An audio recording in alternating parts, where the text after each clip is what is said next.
नमस्कार, मी ॲडव्होकेट अथर्व मगदूम आणि आजच्या व्हिडिओमध्ये आपण जाणून घेऊया लोन रिकव्हरी एजंट जर वारंवार तुम्हाला त्रास देत असतील तर तुमचे कायदेशीर हक्क आणि अधिकार कोणते आहेत.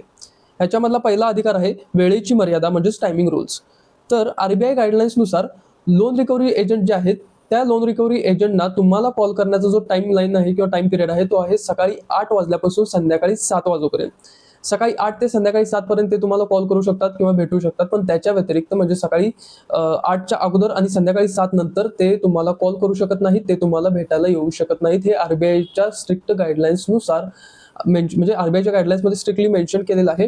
ते तुमच्या स्क्रीनवर आता मी हायलाईट करून ती इमेज आरबीआयची जी काही गाईडलाईन आहे त्याची इमेज मी तुमच्या स्क्रीनवर आता तुम्हाला दिसत असेल. त्याच्यामध्ये स्पष्टपणे नमूद केलेलं आहे की कोणताही लोन रिकव्हरी एजंट ज्यावेळेस तो बॉरोवरला फोन करणार आहे त्यावेळेस त्याला सकाळी 8 वाजल्यापासून संध्याकाळी 7 वाजेपर्यंत या दरम्यानच त्याला कॉल करायचा आहे, किंवा जर भेटायचं असेल तर सकाळी 8 वाजल्यापासून संध्याकाळी 7 वाजेपर्यंत त्याला भेटण्याचा अधिकार आहे. पण त्याच्या व्यतिरिक्त तो बॉरोवरला म्हणजेच देणेकरी जो असतो बँकेचा त्याला तो भेटू शकत नाही किंवा कॉल करू शकत नाही. त्यामुळे तुमचा अधिकार हा आहे की ह्याच्या व्यतिरिक्त जर कॉल आला तर तुम्ही त्याच्यावर कायदेशीर कारवाई करू शकता.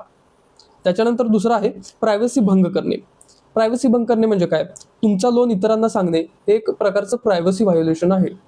म्हणजे काय, जर समजा तुम्ही कॉल उचलत नाहीये तर लोन रिकव्हरी एजंट काय करतात, तुमचे फ्रेंड्स किंवा तुमचे नातेवाईक यांना कॉल करतात आणि लोन संदर्भात म्हणजे ह्या व्यक्तीने असं लोन घेतलेलं आहे, तो लोन फेडत नाहीये अशी बदनामी करायचा प्रयत्न करतात किंवा तुमची जी प्रायव्हसी आहे ती व्हायोलेट करतात. प्रायव्हसी व्हायोलेट करणं म्हणजे तुम्ही लोन घेतलेला आहे हा तुमचा प्रायव्हेट मुद्दा आहे, तो तुमच्या नातेवाईकांना सांगणं, तुमच्या मित्रपरिवाराला सांगणं हे तुमच्याकडे जो प्रायव्हसीचा राईट आहे त्याचं उल्लंघन आहे. आर्टिकल 21 जो आहे इंडियन कॉन्स्टिट्यूशनचा तो राईट टू प्रायव्हसी आहे, म्हणजे तो तुमच्या प्रायव्हसी संदर्भात डील करतो. त्यामुळे जर असा प्रकार घडल्यास, जर लोन रिकव्हरी एजंटनं तुमच्या मित्रांना किंवा नातेवाईकांना फोन करून तुमच्या लोनबद्दल जर माहिती दिली तर अशा केसमध्ये तुम्ही आर्टिकल 21 अंतर्गत त्यांच्यावर रीतसर कारवाई करू शकता.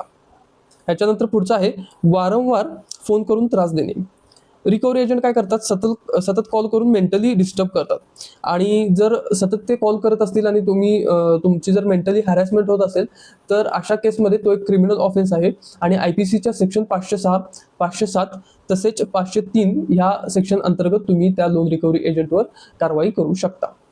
त्याच्यानंतर पुढचं आहे धमकी, शिवीगाळ किंवा अपमान. जर लोन रिकव्हरी एजंट तुम्हाला धमकी देत असतील, शिवीगाळ करत असतील किंवा तुमचा अपमान करत असतील तर अशा केसमध्ये तुम्ही IPCच्या सेक्शन 504 आणि 506 ह्या सेक्शन अंतर्गत तुम्ही त्यांच्यावर कारवाई करू शकता. मुळात लोन रिकव्हरी एजंटचं काम काय आहे, आरबीआय गाईडलाईन्सनुसार लोन रिकव्हरी एजंट जे आहेत त्यांचं काम एवढंच आहे की जो कोण बॉरोवर आहे, जो कोण बँकेचा देणेकरी आहे, म्हणजे तुम्ही जे व्यक्ती कर्ज घेतलेत त्यांच्याकडून जेवढं होता होईल तेवढं लवकर म्हणजे कर्जाची जी काय रक्कम आहे ती वसूल करणे, कर्जाची रक्कम वसूल करणे हाच त्यांचा मेन गोल आहे. धमकी, शिवीगाळ, मारामारी हा हे त्यांचं म्हणजे अधिकार क्षेत्र नाहीये. ते जास्तीत जास्त तुम्हाला फोर्स करू शकतात. फोर्स इन द सेन्स ते तुम्हाला तुमच्या तो जो टाइमलाईन दिलाय त्या टाइमलाईन मध्ये सतत फोन करणं किंवा येऊन भेटणं वगैरे ह्या गोष्टी ते करू शकतात, त्यांना तेवढे अधिकार आहेत. पण ह्याच्या व्यतिरिक्त ते तुम्हाला धमकी देणं, मारामारी करणं, शिवीगाळ करणं हे प्रकार करू शकत नाहीत. आरबीआय गाईडलाईन्सनुसार असं लोन रिकव्हरी एजंट जे आहेत त्यांना स्ट्रिक्ट वॉर्निंग आहे की त्यांचं काम जे आहे ते त्यांनी पोलाइटली किंवा नम्रपणे व्यवस्थितपणे पार पाडणं, व्यवस्थितपणे लोन कसं रिकव्हर होईल ह्याच्याकडे लक्ष देणं हे आरबीआय गाईडलाईन्सनुसार त्यांना निर्देशक दिलेला आहे. आणि त्याच्या व्यतिरिक्त जर धमकी, शिवीगाळ, मारहाण ह्या घटनेवर उतरून आले तर तुम्ही रीतसर कारवाई करू शकता. त्याच्यानंतर जबरदस्तीने घरात येणे. लोन रिकव्हरी एजंटला तुमच्या घरात येण्याचा काहीच अधिकार नाहीये. जर त्याने तुमची परमिशन घेतली असेल तर अशा केसमध्ये तो तुमच्या घरी येऊ शकतो, पण तुमच्या परमिशन शिवाय लोन रिकव्हरी एजंट तुमच्या घरी येऊ शकत नाही. आणि जर असं घडल्यास तुम्ही IPC सेक्शन 441 आणि 448 अंतर्गत त्याच्यावर गुन्हा दाखल करू शकता. त्याच्यानंतर पुढचं आहे रिकव्हरी एजंटची ओळख. रिकव्हरी एजंटची ओळख म्हणजे ज्यावेळेस लोन रिकव्हरी एजंट तुम्हाला भेटायला येणार आहे त्यावेळेस तुमचा पूर्णपणे अधिकार आहे की लोन रिकव्हरी एजंट जो आहे त्याचं जे ओळखपत्र आहे, म्हणजे त्याचं आयडेंटिटी कार्ड आहे ते तुम्ही बघू शकता, ते तुम्ही व्हेरीफाय करू शकता. त्यासोबतच त्याच्याकडे ऑथरायझेशन लेटर आहे का नाही हे सुद्धा बघणं तुमचा अधिकार आहे किंवा तुमचा हक्क आहे. त्यामुळे लोन रिकव्हरी एजंट जर तुम्हाला इथून पुढे भेटायला आला तर पहिलं तर तुम्हाला काय करायचं, त्याची ID बघायची आहे आणि त्याच्यासोबत ऑथरायझेशन लेटर आहे का नाही हे तुम्हाला एकदा व्हेरीफाय करून घ्यायचं आहे. आता आपण बघूया, जर समजा लोन रिकव्हरी एजंटकडून वारंवार जर तुम्हाला त्रास होत असेल तर अशा केसमध्ये तुम्ही कुठे कंप्लेंट करू शकता? पहिली तर गोष्ट, ज्या बँकेचे लोन रिकव्हरी एजंट आहेत त्या बँकेत तुम्ही रितसर लेखी तक्रार दाखल करू शकता.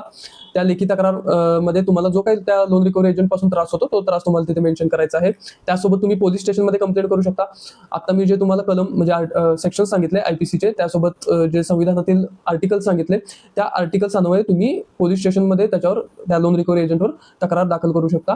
आणि तिसरं ऑप्शन म्हणजे आरबीआयच्या ऑम्बुड्समॅन म्हणजे एक अथॉरिटी असते, त्या अथॉरिटीकडे तुम्ही कंप्लेंट करू शकता. बँकिंग ऑम्बुड्समॅन किंवा आरबीआय ऑम्बुड्समॅन यांच्याकडे तुम्ही रितसर तक्रार दाखल करू शकता लोन रिकव्हरी एजंट म्हणजे जर समजा तो म्हणजे त्याचा खरोखर त्रास होत असेल तर. पहिली तर गोष्ट जाणून घ्या, loan recovery agent loan recover करणं हे त्याचे काम आहे. त्यामुळे जर तो तुम्हाला कॉल करत असेल किंवा लोन रिकव्हर करा म्हणून जर तो तुम्हाला रिक्वेस्ट करत असेल तर हे त्याचं सुद्धा काम आहे. या संदर्भात तुम्ही त्याच्यावर कारवाई करू शकत नाही. आता जे मी तुम्हाला वर क्रायटेरिया सांगितले, जर समजा तुमचा एखाद्या अधिकाराचं किंवा हक्काचं जर उल्लंघन होत असेल, तो तुम्हाला मारामारी, शिवीगाळ, धमकी या प्रकारचं काही त्याच्याकडून कृत्य होत असेल तर अशा केसमध्ये तुम्ही कंप्लेंट करू शकता. जर तो त्याचं काम व्यवस्थितपणे पार पाडतोय, जर तो तुमच्याशी पोलाइटली म्हणजेच नम्रपणे बोलतोय, तो तुमच्याकडून लोन रिकव्हर होण्यासाठी प्रयत्न करतोय प्रामाणिकपणे कॉल करून किंवा भेटून, जर तो तुम्हाला सभ्य भाषेत बोलत असेल तर अशा केसमध्ये तुम्ही काही कारवाई करू शकत नाही. कारण की त्याला सुद्धा आरबीआय गाईडलाईन्स नुसार त्याला सुद्धा काही राईट्स आहेत, त्याला सुद्धा काही हक्क आहेत. त्यामुळे ते त्याचं कामच आहे, तो त्याचं काम करू शकतो. पण जर समजा त्याच्या अधिकार क्षेत्रात तो जर वेडवाकडं काही वागला तर अशा केसमध्ये तुम्ही त्याच्यावर तक्रार दाखल करू शकता. तर हा होता आजचा व्हिडिओ. मी आशा करतो तुम्हाला व्हिडिओ आवडला असेल. तरी काही डाऊट असेल तर तुम्ही कमेंट सेक्शनमध्ये विचारू शकता. धन्यवाद.